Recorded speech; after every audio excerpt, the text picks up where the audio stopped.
Hey, boys and girls, this book is called The Tree Lady.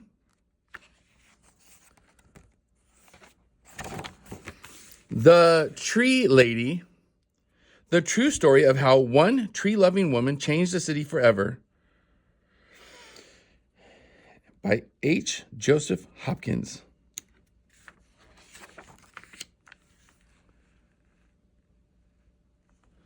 Katherine Olivia Sessions grew up in the woods of Northern California. She gathered leaves from oaks and elms. She collected needles from pines and redwoods, and she braided them together with flowers to make necklaces and bracelets. It was the 1860s, and girls from Kate's side of town weren't supposed to get their hands dirty. But Kate did.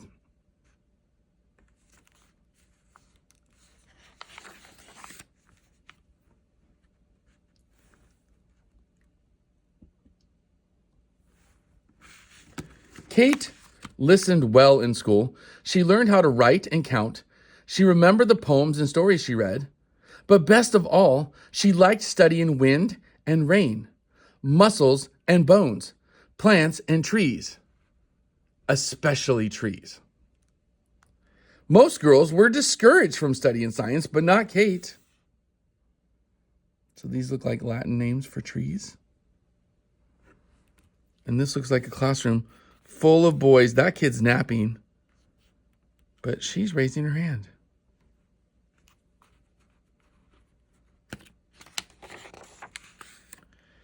Kate felt the trees were her friends.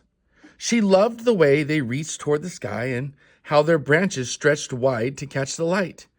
Trees seemed to Kate like giant umbrellas that sheltered her and the animals, birds, and plants that lived in the forest. Not everyone feels at home in the woods, but Kate did.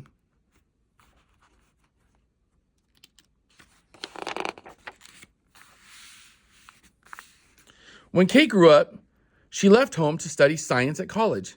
She looked at soil and insects through a microscope. She learned how plants made food and how they drank water, and she studied trees from around the world. No woman had ever graduated from the University of California with a degree in science.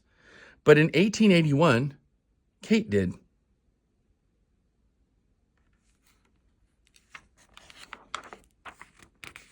After graduation, Kate took a job in Southern California. When her boat docked in San Diego, she saw that her new home was a desert town. Kate never thought she would live in a place with very few trees. But now she did.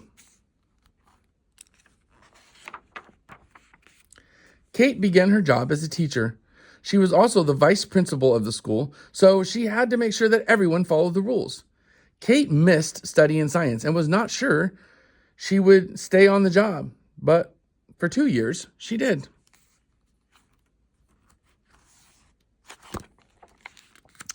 From her school, Kate could see City Park in the hills above town. It was called a park, but it didn't look like one. It was where people grazed cattle and dumped garbage.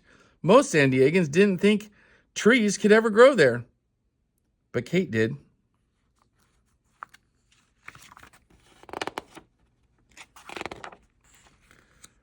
With Kate's love for the woods, she thought San Diego needed trees more than anything else, so she left teaching to become a gardener.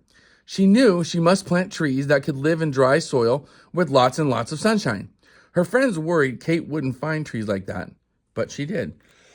So these look like trees that she was able to find that can live in a dry area with lots of sun.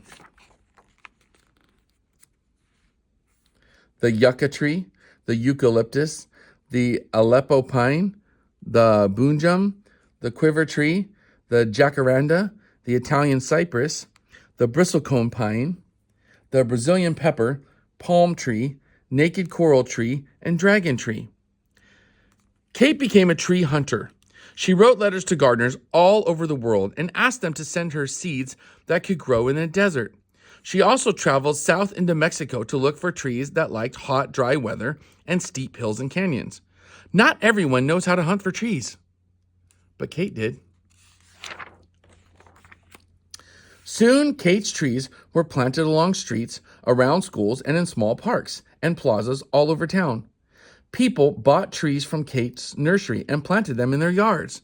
From elms and oaks to eucalyptus and palms, by the turn of the century, young trees from Kate's nursery were growing in every part of San Diego.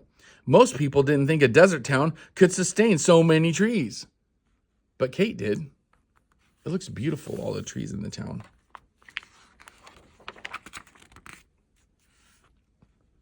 Then, in 1909, the city leaders announced that a great fair called the Panama California Exposition was coming to San Diego in 1915. The fair would be held in City Park, which was now called Balboa Park. Kate felt Balboa Park still needed more trees, thousands more, to look beautiful and to shade the visitors that came to the fair. Trees, trees, more trees! That was too many trees for Kate to plant by herself, but she knew lots of people could do it together. She asked her friends to bring their friends and come to the park for tree planting parties. Again and again, people volunteered to help, and those volunteers weren't sure that they could plant enough trees, but before long, they did. And when the fair opened, San Diego was ready. Millions of trees and plants filled Balboa Park. The fair had so many visitors, it stayed open for 2 years instead of 1, and people came from near and far to see the attractions and stroll in the cool shade. The fair goers couldn't believe San Diego had such magnificent gardeners, but thanks to Kate, it did. In the years after the fair, Kate was given many awards for her work, and people took to calling her the mother of Balboa Park. She continued gardening and planting until her death in 1940. Back then, few could have imagined that San Diego would become the lush, leafy city it is today.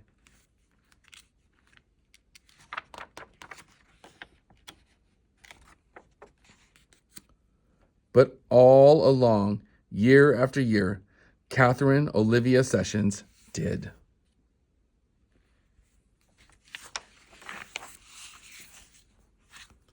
And this book is called The Tree Lady. I hope you loved it.